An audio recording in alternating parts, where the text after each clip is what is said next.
జగిత్యాల పట్టణంలో 12, 28, 29, 30 వార్డుల్లో 53 లక్షలతో చేపట్టిన CC road, drainage, BT road అభివృద్ధి పనులకు భూమి పూజ చేసిన జగిత్యాల శాసనసభ్యులు డాక్టర్ సంజయ్ కుమార్ ఎమ్మెల్యే మాట్లాడుతూ పట్టణంలో మౌలిక సదుపాయాల కల్పన కోసం అనునిత్యం కృషి చేస్తాం.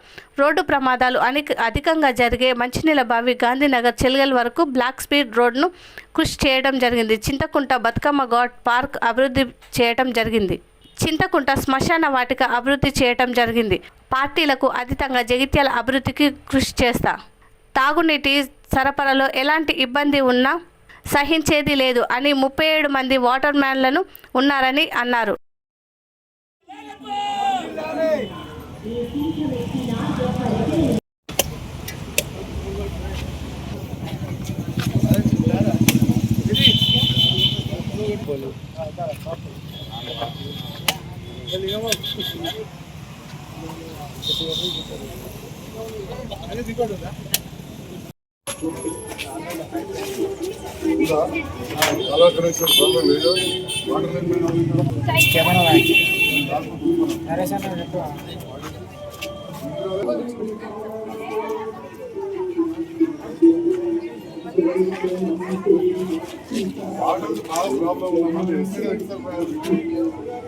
నీళ్ళ ప్రాబ్లం కోట్ల రూపాయలు రోడ్ వేసాక పైప్ లైన్ మంచి లేకపోతే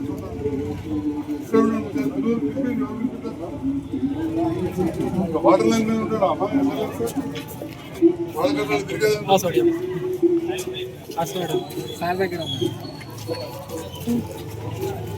हम people are purposefully talking about other different గమనించి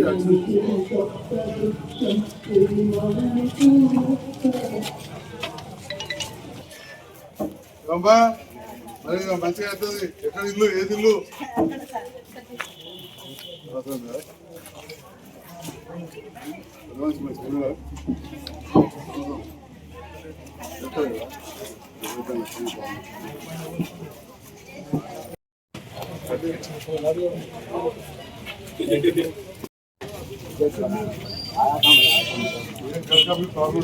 रोड दादा पूरा देख तो करा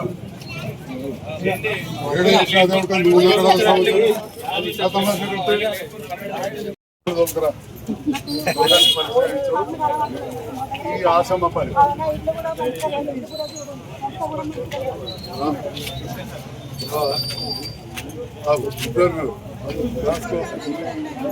ఇద్దరికి ఆపరేషన్ ఫ్రీ.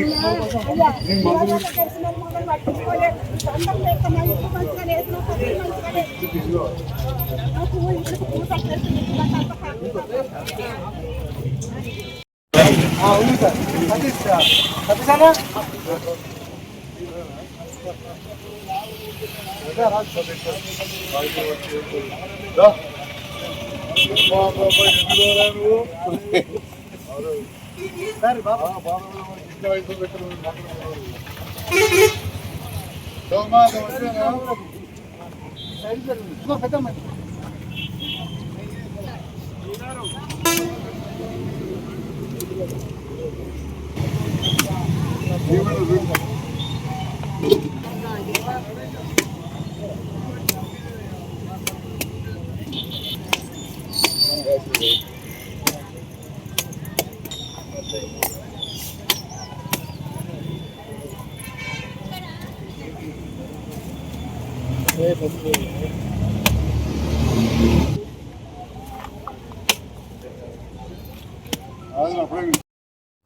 సార్ वार्ड में पानी का कुछ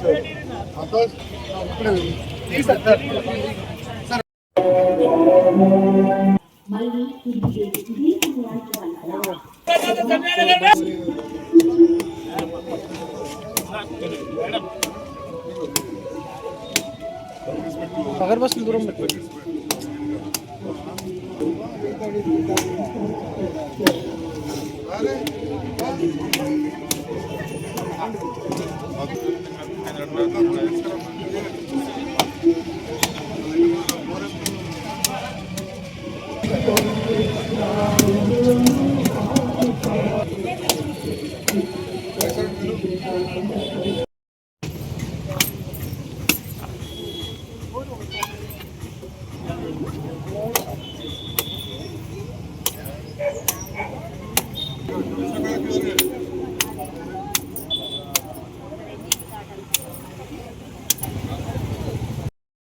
2,41,00,000 వరకు మేము సంజయ్ నాటు ఎమ్మెల్యే అయినాక తర్వాత మేము కౌన్సిలర్గా గెలిచిన మొదటిసారిగా సంజయ్ ఏమొచ్చిందంటే గతంలో మీరు ఎంత చేస్తారో దానికన్నా 200 రెట్టింపు మీకు మీ వార్డు అభివృద్ధి చేసి చూపిస్తా అని చెప్పి సంజయ్ మాకు మాట ఇవ్వడం జరిగింది. దానికి అనుగుణంగా 200 కాదు అటువంటి 800 మేము పని పూర్తయిందిగా మేము తెలియజేసుకుంటున్నాం. అలాగే మాకు ఇక్కడ ముద్రా సంఘ భవనానికి 15 లక్షల రూపాయలు, అటు మహిళా సంఘానికి 4,60,000 రూపాయలు, అదేవిధంగా నక సంఘానికి కూడా 4 లక్షల రూపాయలు, మరియు ఈ సంఘ భవనాలు మా వార్డులో ఉన్నాయి కాబట్టి వాటికి కూడా నిధులు ఇవ్వడం జరిగింది. దాంతోపాటు పూర్తి కొంత మహిళా సంఘం కొంత బాకీ ఉన్నది, అది కూడా సారు వెంటనే ఏదైతే అమౌంట్ ఉందో మిగిలిన అమౌంట్ దానికి పెట్టడం జరిగింది. అది కూడా పూర్తి చేసుకుంటాం. ముద్రా సంఘం కూడా పూర్తయింది, అది త్వరలో ఇనాగ్రేషన్ కూడా చేసుకుంటాం. అలాగే నక్క సంఘం కూడా ఇంకొంత బాకీ ఉంది, అది కూడా చేస్తా అని చెప్పి సార్ మాట ఇచ్చారు. ఈ పరంగా చూస్తే ఎన్నడూ లేని విధంగా గత ఒక 20 సంవత్సరాలు మేము ఎప్పుడంటే 30 సంవత్సరాలు రోడ్డు వేసినాం. అప్పటి నుంచి ఇప్పటి వరకు దాకా మా 29వ వార్డులో ఇప్పటికీ ఎవరు కూడా పూర్తి చేయలేరు, కొంత వేసిండ్రు. వాటి కాకుండానే మేము 2,41,00,000 వరకు ఇప్పటి వరకు 29 వార్డు లోపల మేము పెట్టుకోవడం జరిగింది. సంజయ్ అన్న మా వెన్నంటే ఉండి నేనున్నా మీకు తమ్మి, మీకు మీ వార్డు లోపల ఏ పరిస్థితి ఉన్నా కానీ ఏది ఉన్నా కానీ కూడా నాకు వెంటనే చెప్పు అని వెన్నంటూ ఉండి ఈ యొక్క మా పనులన్నీ చాకచక్యంగా చేస్తున్నందుకు వారికి మా వార్డు తరఫున ప్రత్యేకంగా ధన్యవాదాలు తెలియజేసుకుంటున్నాం సార్. అందరూ సిటీ కేబుల్ చూస్తున్నారు. మన గౌరవ ఎమ్మెల్యే గారి రోజు ఒక కార్యక్రమం కొబ్బరికాయలు కొడుతూ అభివృద్ధి పనులు పర్యవేక్షిస్తూ నిరంతరం ఈ ప్రాంత అభివృద్ధి కొరకు ప్రయత్నం చేస్తున్నారు. మరి గతంలో టీఆర్ఎస్ గవర్నమెంట్ ఉన్నప్పుడు కూడా వారు జగిత్యాల అభివృద్ధి కొరకు బాగా నిధులు తీసుకొచ్చారు. మరి ఎప్పుడైతే ప్రభుత్వం మారిందో మరి మళ్ళీ ఈ నిధులు ఈ పనులన్నీ కుంటుపడద్దని ఉద్దేశంతో రేవంత్ రెడ్డి గారికి మద్దతు చేస్తూ రేవంత్ రెడ్డి గారి దగ్గర నుంచి నిధులు తీసుకొచ్చి పట్టణాన్ని అభివృద్ధి పథంలో తీసుకెళ్తున్నారు. మరి ఏ నియోజకవర్గానికి రానని నిధులు తెలంగాణ లోపల మన జగిత్యాల నియోజకవర్గ నిధులు వచ్చాయని చెప్పడం నిజంగా గర్వకారణం. మరి ఎమ్మెల్యే గారికి జగిత్యాల ప్రజలు నిజంగా కూడా రుణపడి ఉన్నారు. ఇప్పుడు మళ్ళీ ఎన్నికలు మున్సిపల్ ఎన్నికలు వచ్చే వరకు జగిత్యాల ప్రాంతంలో ఉన్న రోడ్లన్నీ సీసీ రోడ్లు అయిపోతాయి, ట్రైన్లు అయిపోతాయి. అసలు ఒక రకంగా చెప్పాలంటే వచ్చే కౌన్సిలర్కు పని లేకుండానే జరిగే పరిస్థితి అయితే ఇప్పుడు కనబడుతుంది. ఏదైనా మనమందరం ముఖ్యమంత్రి గారికి మద్దతుగా అండగా ఉండాలి. నిత్యం ఈ అభివృద్ధి కార్యక్రమం అనేది గత 5 సంవత్సరాల నుంచి జరుగుతూనే ఉంది. ఇది 7వ సంవత్సరం ఇది 7 సంవత్సరాలు. ఎందుకంటే కరోనా టైంలో కూడా ఇంట్లో కూర్చోకుండా ఆ కరోనా కిట్ వేసుకొని ఖచ్చితంగా ప్రజల కోసం బయటకు వెళ్ళిన సంజయ్ కాబట్టి మరి ఎప్పుడు అభివృద్ధిలో ప్రజల సంక్షేమం కోసం ముందుకు వెళ్తూనే ఉంటారు. అట్లాగే మరి రాష్ట్రంలో ఇది గొప్పగా చెప్పుకోవాల్సిన విషయం, చాలా నిధులు ఇక్కడికి తీసుకురావడం జరిగింది. ప్రజలు ఓట్లేసి గెలిపించిన తర్వాత సంజయ్ ఎప్పుడు ఒకటే చెప్తుంటాడు, నేను రోడ్డు మీద కూర్చొని ధర్నా చేయాలా, ప్రజల కోసం పనిచేయాలా, నన్ను నమ్ముకున్న వాళ్ళ కోసం అని చెప్పేసి. మరి అలాగే ఇలాంటి నమ్ముకున్న ప్రజల కోసం పనిచేయడం ఆయన ఒక లక్ష్యంగా పెట్టుకున్నాడు. కాబట్టి పార్టీ ఏదైనా సరే నేను పనిచేసుకుంటూ వెళ్తా, not only Congress party, A party అయినా సరే అందరినీ కలుపుకోపోతానే ఒకే ఒక నమ్మకంతో ముందుకెళ్తూ మరి ఇలాంటి ఒక ప్రజల కోసం పనిచేస్తున్న సంజయ్ అన్నకి ఎప్పుడు కూడా అందరూ తోడుగా నిలవాలని చెప్పేసి మనస్ఫూర్తిగా కోరుకుంటూ, మరి అట్లాగే ఈ రోజు మన తెలంగాణ ప్రభుత్వం మన రేవంత్ రెడ్డి గారు మహిళల కోసమే కాదు పేద ప్రజల కోసం ఎన్నో సంక్షేమ కార్యక్రమాలు ముందుకు తీసుకొచ్చారు. ఇవన్నీ కూడా మీరు అందరు చూస్తున్నారు. నెక్స్ట్ కాబోయే మన ముఖ్యమంత్రి గారు కూడా మళ్ళీ రేవంత్ రెడ్డి గారే వస్తారు.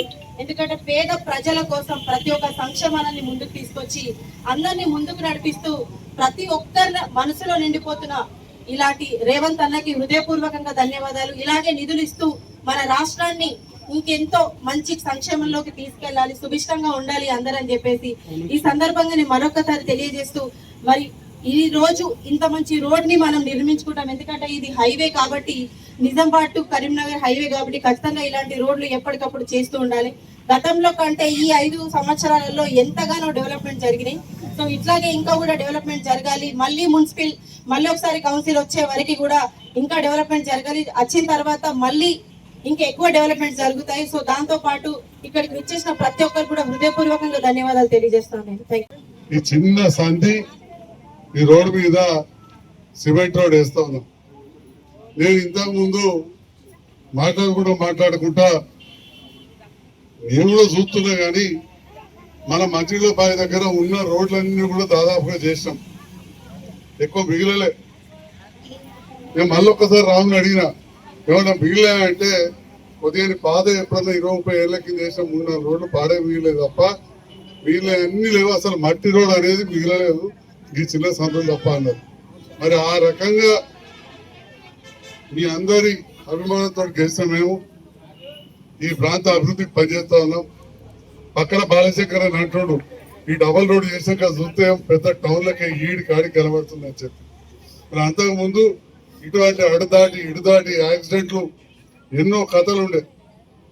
మరి ఇవన్నీ కాకుండా మొన్న బతుకమ్మప్పుడు చూసి మీరు అందరూ కూడా చింతకుంట చెరువు దగ్గర మంచిగా బతుకమ్మ ఆడేందుకు మొత్తం మంచిగా సిమెంట్ వేయించినాం. మరి అదే రకంగా శ్మశాన వాటికల అన్ని వసతులు చేసినాం. దాన సంస్కారాలే కాదు, పక్షికి పెడితే కూడా అక్కడ చేసుకునే కార్యక్రమాలు అన్ని చేసుకుంటా ఉన్నారు. రేపటి నాడు మనం నడవడానికి కొద్దిగా ఇబ్బంది ఉన్నదని చెప్పి సిమెంట్ రోడ్డు కూడా మంజూరైందని చెప్పి ఈ సందర్భంగా మీ అందరూ కూడా తెలియజేస్తున్నారు.